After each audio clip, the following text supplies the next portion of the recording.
Hello students, welcome to our channel e-learning group GSS Jaroda. Today I am going to teach you the first lesson of poetry section class 9th named The Road Not Taken.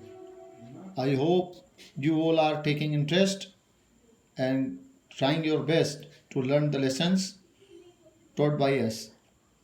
So विद्यार्थियों आज हम poetry section 9th class का जो first chapter है bee hives का the road not taken, वह सड़क वह मार्ग जिसे छोड़ दिया गया, रॉबर्ट फ्रॉस्ट की रचना।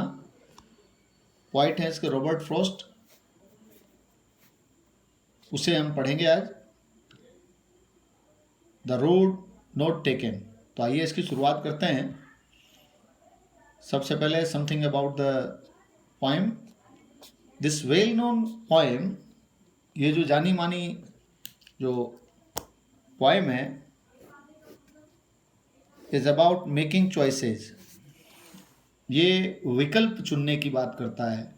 हमारे जीवन में बहुत से ऐसे ओकेजन्स आते हैं, अवसर आते हैं जब हमको किसी एक का निर्णय करना पड़ता है, एक चॉइस को चुनना पड़ता है, अपनी एक चीज़ के लिए चॉइस करनी पड़ती है। तो मेकिंग चॉइसेस के बहुत से ओकेजन्स हमारे लाइफ में आते हैं। बात ये महत्वपूर्ण है कि हम उस समय जो राइट चॉइस है उसको चूज कर पाते हैं या नहीं कर पाते हैं, उसी को लेकर के ये पोएम लिखी गई है। तो this well known poem, well known means famous, popular, is about making choices. Making choices का मतलब विकल्प चुनना। विकल्प चुनना यानी आपको किसी दो में से किसी एक को चुनने की जो स्थिति होती है उसको मेकिंग चॉइसेस कहते हैं। And the choices that shape us, और ये वो चॉइसेस होती हैं, ये विकल्प होते हैं जो ये हमारे व्यक्तित्व को चुनते हैं, हमारे व्यक्तित्व को आकार देते हैं, हमारे व्यक्तित्व को डिसाइड करते हैं कि आगे जाकर हमें कैसा होना है, कैसे बनना है, और हमारे फ्यूचर पर भी इनका बहुत ज़्यादा प्रभाव पड़ता है। तो everyone must be careful making choices. During making choices making करते समय आपको बहुत ही केयरफुल होना चाहिए और सारा पास्ट, फ्यूचर, प्रेजेंट सारी चीज़ों पर कंसीडर करके फिर उसके बाद चॉइस मेकिंग करनी चाहिए।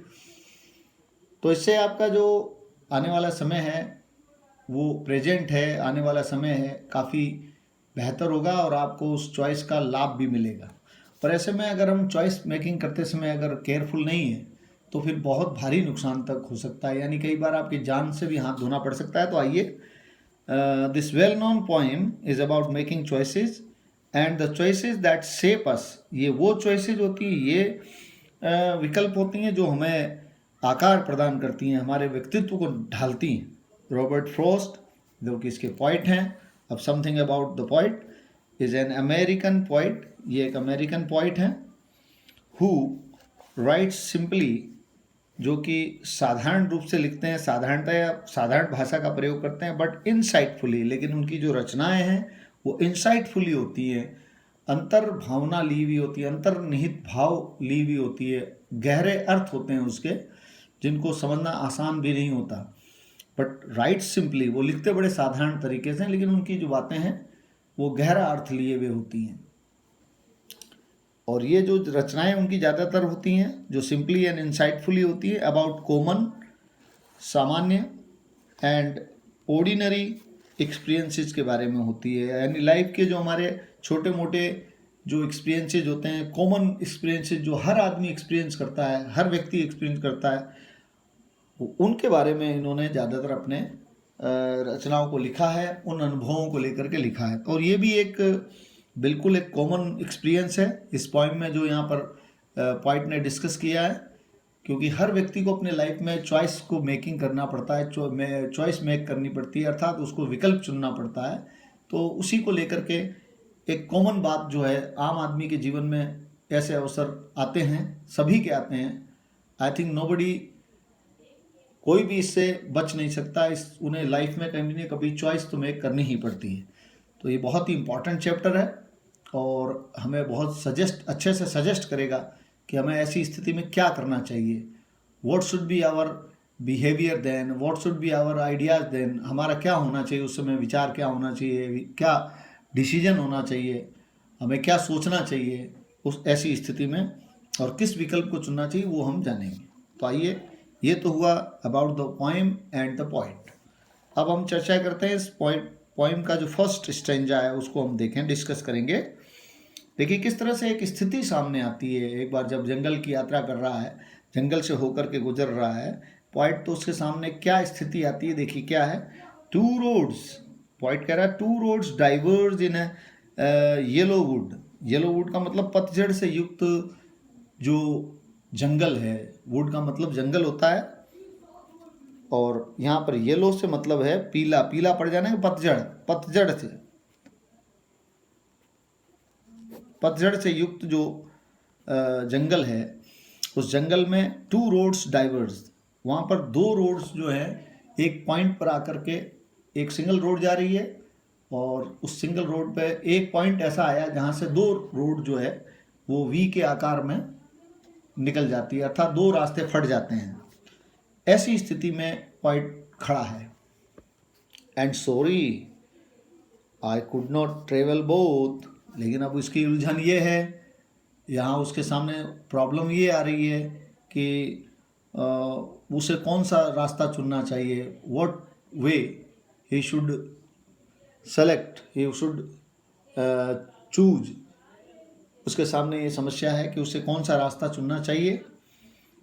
बड़े दुख की बात है कि उसके लिए विकट स्थिति बन गई है कि उसे कौन सा रास्ता चुनना चाहिए, क्योंकि दोनों सड़कों पर वो चल नहीं सकता, दोनों मार्ग पर वो चल नहीं सकता। एंड बी वन ट्रेवलर, एक राहगीर होने के कारण, क्योंकि वो सिर्फ एक राहगीर था, दोनों रास्तों को चॉइस नहीं कर सकता था, दोनों रास्तों पर जा नहीं सकता था।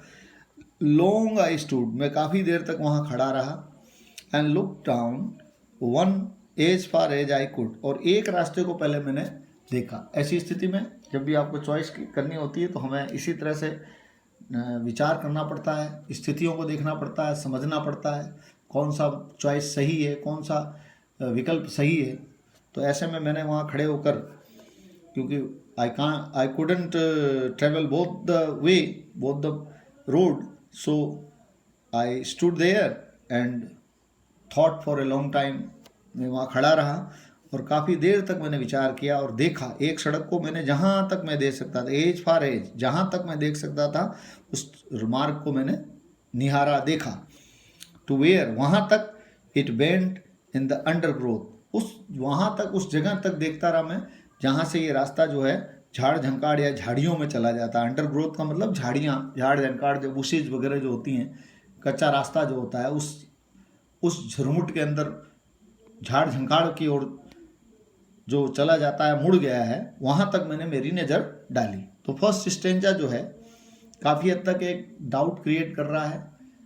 एक दो विकल्प उसके सामने हैं, उनमें से किसी एक विकल्प को उसको चुनना है, और वो किसी एक विकल्प पर पहले विचार कर रहा है और उसे समझने की कोशिश कर रहा है, उसके सामने जो विकल्प है। इसी तरह हमारे लाइफ में भी बहुत से ऐसे ओकेजन्स आएंगे, अवसर आएंगे, जब हमको विकल्पों में से, दो विकल्पों में से एक को चुनना होता है। और कई जगह तो कई विकल्प होते हैं, कई चॉइसेस होती हैं, तो वहाँ तो बहुत ही डिफ़िकल्ट हो जाता है हमारे लिए किसी को चुनना। तो ये चैप्टर हमें काफ़ी हद तक ये गाइड करेगा कि हमें क्या करना चाहिए ऐसी स्थिति में। देन टुक द अदर, उसके बाद मैंने जो दूसरा जो रास्ता है, दूसरा जो मार्ग है उसको देखा। जस्ट एज फेयर, तो देखा तो बिल्कुल एकदम साफ सुथरा, सही। And having perhaps the better the claim, और शायद ये रास्ता काफ़ी बेहतर नज़र आ रहा था, काफ़ी ठीक नज़र आ रहा था। ऐसा लग रहा था कि इस पर शायद कोई ज़्यादा समय तक नहीं चला है, इसका उपयोग नहीं हुआ है।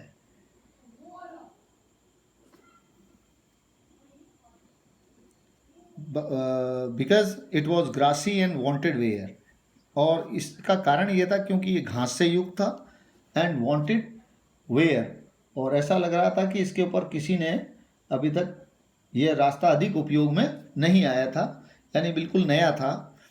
इसलिए मैंने ऐसा सोचा कि ये ज़्यादा बेहतर है, ठीक है, बेटर क्लेम होगा, ये हमारे दावा करने वाला होगा, यानी कुल मिला के ये ज़्यादा चॉइस ठीक होगी। Though as for as for that the passing there, लेकिन यद्यपि हालांकि ज़्यादा दूर जाने पर, थोड़ा सा रास्ता पार करने पर, had worn them really about the same. तो फिर मैंने देखा कि आगे जाकर के वो दोनों रास्ते एक जैसे ही घिसे हुए थे, अर्थात उनका ऐसा लग रहा था कि पहली वाली रोड की तरह ही इसका भी उपयोग हुआ है, ऐसा नज़र आ रहा था। लेकिन शुरू शुरू में जहाँ से शुरुआत की मैंने देखा तो ये कम उपयोग वाला, लेस यूज्ड लग रहा था। लेकिन जब जैसे ही आगे बढ़ा तो मुझे लगा कि ये भी मच यूज्ड है, अर्थात इस पे भी लोगों ने प्रयोग, इसका भी लोगों ने प्रयोग किया है, ऐसा मुझे लगा। तो उसकी उलझन और बढ़ गई, उसकी उलझन फिर बढ़ गई और चॉइस करना उसके लिए मुश्किल होती जा रही है। तो दूसरा पैराग्राफ देखा, दूसरा स्टेंजा आपने देखा, and both the morning and both that morning equally ले, और वो दोनों ही रास्ते उस सुबह ऐसे थे, इन लीव्स, पत्तियों से ढके हुए थे, no step had trodden black, पत्तियों से ढके हुए उस रास्ते पर ऐसा लगता था उस सुबह किसी भी पैरों से या पाँव से उसे कुचला नहीं गया था, अर्थात वहाँ की पत्तियाँ बिल्कुल भी रौंदी हुई नहीं थी। इससे ऐसा लग रहा था कि उस सुबह उस रास्ते का, उन रास्तों का, उन वेज का, रोड्स का कोई प्रयोग नहीं किया गया था। ट्रोडन ब्लैक, बिल्कुल भी ऐसा लग रहा था जैसे वो घिस करके काली नहीं हुई थी, यानी किसी ने उन्हें कुचला नहीं था, ऐसा बिल्कुल लग रहा था। अर्थात कुछ समय से कोई भी उन दोनों ही रास्तों पर नहीं चला था, ऐसा लग रहा था। Oh I kept the first for another day, और फिर मैंने जो पहला रास्ता था उसको किसी और अन्य दिन के लिए सोचा कि इसका प्रयोग मैं किसी और दिन करूँगा, कि कभी और उस रास्ते पे चलूँगा। Yet knowing how way Leeds on two way, यद्यपि हालांकि मैं जानता था कि किस प्रकार से एक रास्ता आगे से आगे बढ़ता जाता है, किस तरह से एक रास्ता कैसे आगे से आगे बढ़ जाता है। आई doubted if I should ever come back, और मुझे शक भी था कि क्या मैं इस रास्ते को, विकल्प को चुनकर क्या मैं वापस लौट भी आऊँगा या नहीं आऊँगा। इस बात को इस पर मैं डाउटेड था, मैं संदेह में था, मुझे शक था कि मैं दोबारा आकर और उस दूसरी मार्ग का, पहला मार्ग जो मेरे पहली चॉइस थी, पहले बार जो जिसको मैंने देखा था, क्या मैं उस रास्ते पर जा पाऊँगा जो ज़्यादा यूज में लिया गया था, उस बात पर मुझे शक था। लेकिन मैंने विकल्प के रूप में इस रास्ते को चुनना पसंद किया, दूसरे वाले को। लेकिन मुझे मन में हमेशा संदेह था, यानी चॉइस मैंने एक ऐसी की जो डाउटेड थी, और डाउटेड चॉइस करने पर रिस्क रहती है, और रिस्क जो है वो फेल्योर की ओर भी ले जाती है। लाइफ में, आपके जीवन में आपको घाटा भी हो सकता है, नुकसान भी हो सकता है। तो जो भी हो, व्हाटएवर, जो भी बात हो, मैंने उस समय तो उसी विकल्प को चुना। I shall be, last stanza देखें, I shall be telling this with a sigh, और ये बात मैं एकदम आह भर करके ये कहता रहा। बाद में मुझे अपने इस निर्णय का पश्चाताप हुआ। आई शैल बी टेलिंग, यानी मैंने जो आज निर्णय लिया है उसके लिए मुझे बाद में पश्चाताप करना पड़ रहा होगा, ऐसा मैं सोचता हूँ। I shall be telling this with a sigh, मैं ये बात जो है आपको बड़ी आह भरते हुए टेलिंग, आह भरते हुए कह रहा हूँगा। Somewhere ages and ages hence, यानी कब, आने वाले समय में। Somewhere ages and ages hence, यानी फ्यूचर में, भविष्य में मैं आप लोगों को इस आह भरते हुए ये बात कह रहा हूँगा। टू रोड्स, एक बार मेरे जीवन में एक बार की बात है, मैंने two roads diverge in a wood, दो सड़क जो हैं, दो मार्ग जो हैं वो एक जंगल में विभाजित हो रहे थे, डाइवर्ज हो रहे थे। And I took the one less travelled by, और फिर मैंने एक ऐसे रास्ते को चुना जो कम प्रयोग में लिया गया था, यानी जिस पर लोग कम गए थे, मैंने उस रास्ते को चुना। And that has made all the difference, और यही जो मेरा विकल्प था इसने सब कुछ बदल दिया, मेरे जीवन में बहुत ज़्यादा परिवर्तन ला दिया। अर्थात कवि ये कहना चाह रहा है कि मेरे जीवन में बहुत ज़्यादा मुझे नुकसान हुआ, मेरा जो ये विकल्प था बिल्कुल रॉन्ग था, और मैंने अनुभव का काम नहीं, अपने एक्सपीरियंस को यूज में नहीं लिया, मैंने ये नहीं सोचा कि जो रास्ता ज़्यादा यूज में लिया जा रहा है वो सेफ होगा, सुरक्षित होगा। मैंने लेस ट्रेवल्ड मार्ग को चुना, जिसने मेरे जीवन में काफ़ी परिवर्तन ला दिया। मेरे जीवन में उसका खासा फर्क पड़ा, अंतर आया, डिफरेंस आया। तो ये था आज का आपका पोइट्री सेक्शन का एक इम्पॉर्टेंट लेसन। और इसमें हमने ये जाना कि किस तरह से एक व्यक्ति को बहुत ही सावधानी से अपने चॉइस जब मेक करनी हो या कभी भी चॉइस चयन करना, विकल्प का चयन करना है, तो बिल्कुल सही ढंग से कई जो हमारे विकल्प अन्य जो होते हैं, स्थितियां जो होती हैं, उन सारी स्थितियों को देख करके विकल्प को चयन करना चाहिए। और वो मैंने ध्यान नहीं दिया और इसी कारण से मुझे इसका नुकसान उठाना पड़ा और गलत चॉइस के कारण मुझे धोखा खाना पड़ा। तो ये लेसन जो है आपको काफ़ी हद तक ये बताता है। तो एक्चुअली ये जो पोएम है is about making choices in life, जीवन में विकल्प चयन करने के बारे में। And we always have to choose only one option out of many. और ऐसे में हमको बहुत सारे जो चॉइसेस होती है उसमें से किसी एक को चुनना होता है। Having chosen one of them we pine for the other one. किसी एक को चुन लेने से हमारे मन में दूसरे की चाह उत्पन्न होती है, लेकिन but the chosen way takes us farther and farther from the other ones. लेकिन चुना हुआ रास्ता हमें उस दूसरे रास्ते से बहुत दूर ले जाता है। अगर वो चॉइस हमारी सही है तब तो हम सफल हो जाते हैं, और अगर मान लीजिए हमारी चॉइस रॉन्ग है तो फिर हम सफलता के कहीं नज़दीक भी नहीं होते और फेल्योर का हमें सामना करना पड़ता है, असफलता का सामना करना पड़ता है। तो ये जो भी पोइट्री सेक्शन का बहुत ही इम्पोर्टेंट रॉबर्ट फ्रॉस्ट की ये जो राइटिंग है, इनकी जो पोएम है, हमें बहुत ही ज़्यादा इंस्पायर करती है कि हमें लाइफ में चॉइस मेकिंग करते समय बहुत ही केयरफुल रहना चाहिए, सही ढंग से चॉइस करनी चाहिए, सही चॉइस का चयन करना चाहिए। अदरवाइज हमें इसका लॉन्ग टर्म में बहुत ही भारी नुकसान का सामना करना पड़ता है, बहुत से डिफ़िकल्टीज़ का हमें सामना करना पड़ता है। और वहीं अगर हम चॉइस को समझदारी से सारे स्थितियों पर नज़र रखते हुए विकल्प को चुनते हैं तो डेफिनेटली, जैसे आप स्टूडेंट्स हैं 10th पास करके 11th में जाएंगे तो आपके सामने बहुत से चॉइसेस होंगे कि आप साइंस लेंगे, आर्ट्स लेंगे, कॉमर्स लेंगे, कौन सा सब्जेक्ट लेंगे, या ITI करेंगे, डिप्लोमा करेंगे, कोई ट्रेनिंग करने जाएंगे। बहुत से विकल्प आपके सामने होते हैं। तो आपको बहुत ही समझदारी से अपने टीचर्स से, अपने खुद की टैलेंट से, अपनी खुद की जो क्षमताएं हैं, अनुभव है, उस आधार पर आपको चयन करना चाहिए। नहीं तो आपका लिया गया वो एक निर्णय काफ़ी हद तक आपको आपके एकेडमिक करियर में पिछाड़ देगा और आपको नुकसान का सामना करना पड़ सकता है और फिर पीछे मुड़ आने का आपके पास वक्त नहीं, संभलने का वक्त नहीं रहता। तो बी केयरफुल। इसी तरह से जब भी हमारे मन में कोई काम करने की या कोई भी गलत काम करने की आए तो बहुत से विकल्प हमारे सामने होते हैं जिससे कि हम उससे बच सकते हैं। तो उस समय भी हमें बड़ी सावधानी रखनी चाहिए, केयरफुल रहना चाहिए। तो I hope you enjoyed it, and I hope